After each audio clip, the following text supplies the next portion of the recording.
Hopefully this is going to be my last shot into the green today, testing the new ShotScope V5 watch.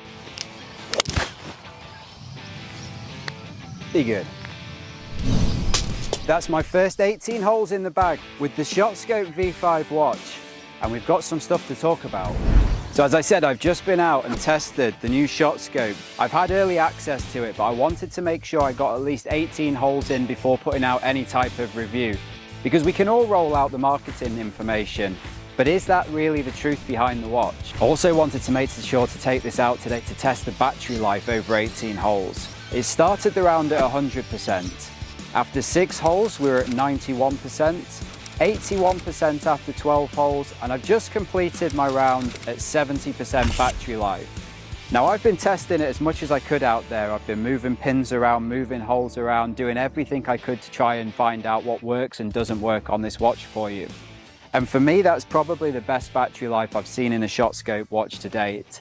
Gives me the confidence that it might be able to do a second round, but at least that I'm going to be able to wear it for the full round and then wear it for the rest of the day. So it's a tick straight away for that. But away from the battery life, out of the box, it was easy to set up. It charged in just under an hour and a half, and it found the golf course when I arrived in less than 20 seconds. So all things that you would want to be the case. But for it to live up to all of the rest of the hype, the distances need to be good. It's giving you the front, middle and back. It's now giving you hole views where you can move to see different points on the hole, and it's giving you a green view where you can move the pin. Plus, like with most of the ShotScope range, it's got the tags in it, so it's going to be able to talk to your clubs, to track you around the golf course and give you the stats at the end of the round. For this to work, it needs to work across all of those areas. And we need to understand why they've released this watch when, let's face it, it's pretty similar to the X5. So I've hit a nice shot into this fairway. I've got a look at the green, which is narrow. I'm going to give you distances from the watch, but I've also been testing things out against the Pro ZR laser rangefinder as well, just to see how those distances are comparing to the watch. This one's saying it's 107 yards to the pin. The watch is saying 103 yards to the center. It's a back pin, so the numbers are definitely making sense. And then it gets interesting, so you've now got this map view. So you can basically take a look at the green and toggle upwards or downwards to view different distances into the greens, and obviously arcing across if you were to miss it as well. So it gives you that ability to take a gauge on where the pin's at and get that distance. Also though, it's going to give you this green view, and you can now move the pin. So you can actually move it around the green to decide where the right distance is for the shot that you've got in play. Knowing that the pin's at the back, I'm just going to hit a punch with a pitching wedge. I want to try and get it a long way back to this green.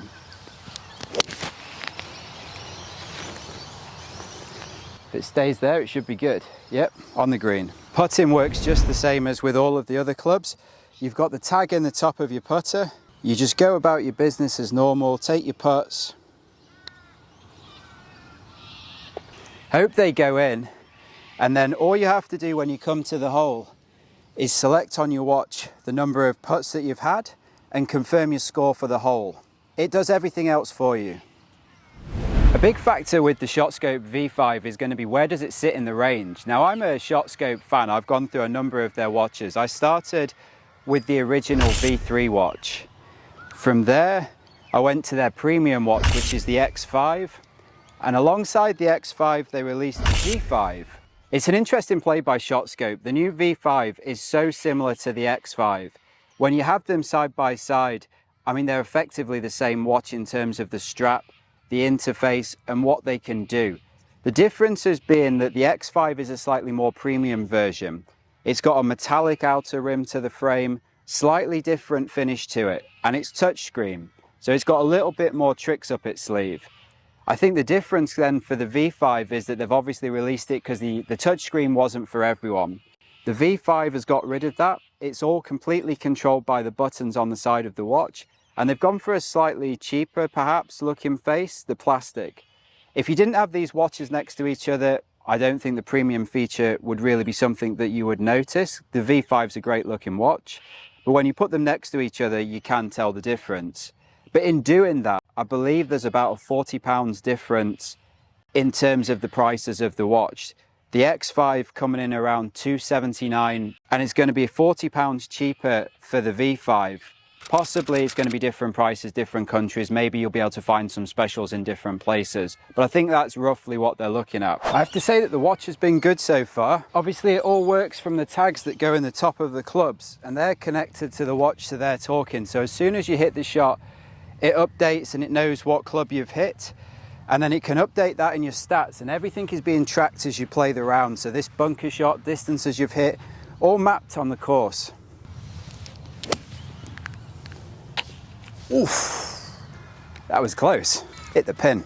Obviously having a whole view is a great feature to have on a watch, but it's only good if the map's actually accurate to the hole. So I've sent the drone down and you can see that this par 5 sort of gently doglegs all the way round to the right, the entire length of the hole, which is, to be fair, exactly what the ShotScope V5 is telling me.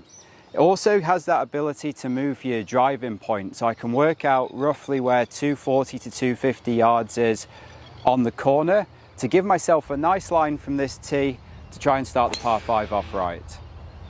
So on first impressions, I'm going to say ShotScope have put out another really good watch. The V5 has done everything that I was hoping it would do, plus it impressed me on the battery life. I've tested it on every hole of the course, I've used it as much as I could. Probably the only one thing that I did pick up, it missed one bump and run shot for me. I know, because I've used ShotScope in the past, that's easy to add in the stats package, so I'm not especially worried about it. But that would be the only thing that I could pick up to tell you straight away. I think it's going to be a decision point for people. If you're interested in the touchscreen premium look of the X5, or if you'd rather stay away from touchscreen and just use the buttons. If that's the case, this is going to be a good watch for you to consider. It also comes with stats, which is always going to be ShotScope's big selling point. The stats package and the benefits of that are amazing. It sits at a really good price point as far as I can see compared to other watches on the market, given everything it does. So I think it's going to be an interesting decision for people whether they go down the route of the V5 or whether they look elsewhere. First impressions though, it was a really good watch, solid watch, but I'll keep testing it for you. Hope to see you in another video soon, and if you've got any questions, just make sure to put them in the comment box.